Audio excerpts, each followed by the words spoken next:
Hi, Danity. Hey, Molly, how are you Good, today? how are you? I am fabulous.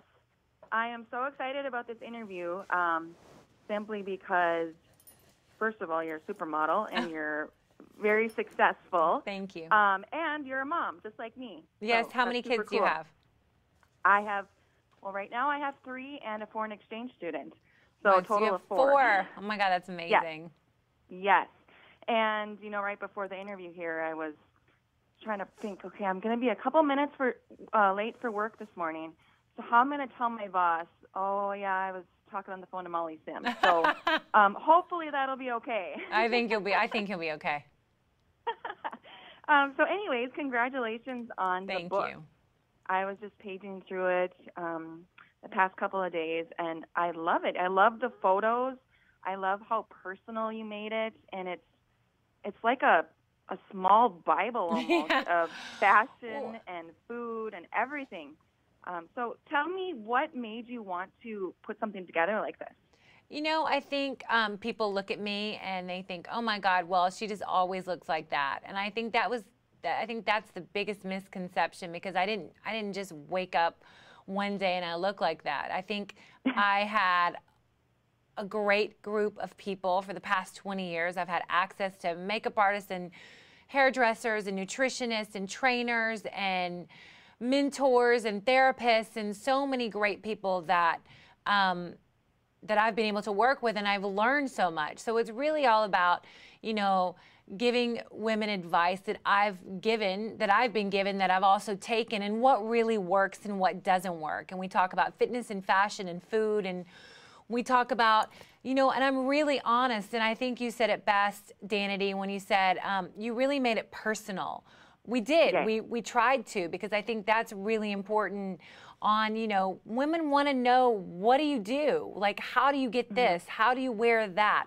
What do you eat? What do you order when you go out to dinner? How Mhm. do you lose the baby weight? I mean, that's how Cool Sculpting found me, is because I was honest in saying that one day after I lost almost all of my weight on my first baby, it took me almost a year. I Mhm. gained 85 pounds with Brooks. I went to my dermatologist and I said, I've got this little bit of fat on my belly. I can't Mhm. lose it. No amount of exercise, no amount of water, no amount of working out will get rid of it. And she suggested that I do it. It's a fat freezing technique. It's FDA cleared. It's non-invasive, and more importantly, you don't have to go under. And it worked. Mhm. And I was in and out. I did it twice. Um, and it was amazing. And I want to be honest with women. It's like, okay, I didn't just get this through diet. I didn't just get Mhm. this through exercise. I got this through diet and exercise and healthy, and I got the help of Cool Sculpting. And so, it's all the things that I do, with my wardrobe. I know what looks good on me. I know that wearing a V-neck as opposed to a crew neck is better on me. It's really knowing your Mhm. body and dressing and not feeling guilty. Mhm. And I know you mentioned it took a year for you to get the baby weight off. And Look, almost actually more than a year. It's 85 pounds. It actually took 15 months when it was all said and done. But mhm. yeah, I mean, for Coal Sculpting to really work, you're not going to lose 10 pounds by getting it. I Mhm. don't really think anything's going to give you, unless you do like something really, really drastic. But Mhm. this is more about just getting off that last little bit that Mhm. you just can't get rid of. Right. And even after, and it's harder after It's the so first one. hard. It's so Like hard. I mean, I plan with on doing it, again after Scarlet, once I'm really down to my goal weight. But mhm. it's hard. I mean, it's the time. I think, you ask a mom or a working person, like, what they would want more of would be time. And we talk Right. And about, mhm. being healthy on the go, because, I'm always schlepping and moving and traveling, and like, how do I stay healthy, not just when I'm at home, because I'm always on the go. Mhm. And I know at this point in my life, in the morning, from the morning I get up until I get home in the evening, it's busy. I'm nonstop doing something. So how do you incorporate you time in the day, during the day? You know, it's hard. You know, I think the biggest misconception is that you have to work out for 60 minutes every day or 3 days a week or 4 days, 15 minutes, 30 minutes, 45 minutes. Just try to do little things. I mean, I always say to women, and, you know, I kind of got a little killed last week when I said it in the press. I said, they were like, what's one thing you could do to get out of a rut? I was like, well, I cut my hair just to give me like a new look. I hadn't done something in a really long time. But I also said to women, get up and pretend like you have somewhere to go, even if you don't. Get out of your sweatpants, get out of your yoga pants. And they were like, oh, don't you tell me to get out of my yoga pants, you know, when you have this, this, and this. I'm like, no, get dressed and try to make yourself feel good. Because if you look good, you feel good. And if you feel good, you look good, and you're a better, you feel better about yourself, so you have a better outlook on life. And I still stand behind that statement. Because that's kind of what my mom taught me. You know, it's take care of yourself, even if it's for 5 minutes. Like, I always hesitate to give women that 5 minute, like, how do I do my makeup in 5 minutes? Because I wish we could spend more than 5 minutes on ourselves. But throw in a little blush, throw in a little tinted foundation, you know, wash your hair. I know as a mom, especially when my babies are really, really young, you know, I'm like, I would go like days without washing my hair. I'm like, okay, I've got to wash my hair. I'm not saying you have to go and get it done, but, you know, just try any way you can make yourself feel good is really important. And I think that's the key.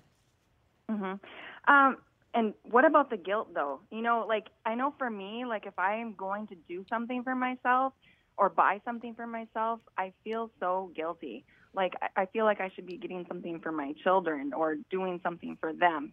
So how do you do that without feeling guilty? I think you deserve it. You know, I've never felt so much guilt as well having children, but I really, you know, work hard and you play hard. You know, Danity, do the best you can for you and your kids, and then, you know, do the best you can for you. And I think, you know, taking care of you, I think sometimes when we're in a marriage or we're in a relationship or we're working really hard to try to, you know, get that promotion or get that job or just maintain, you know, just minute to minute on what our day is, I think it's really, really important. You've got to take care of you. And I think as long as you can be like, okay, the more I take care of me, the better I'm going to feel and the less guilt I'm going to feel in a weird sort of way. And I think you're going to make your kids happier too. But it's hard.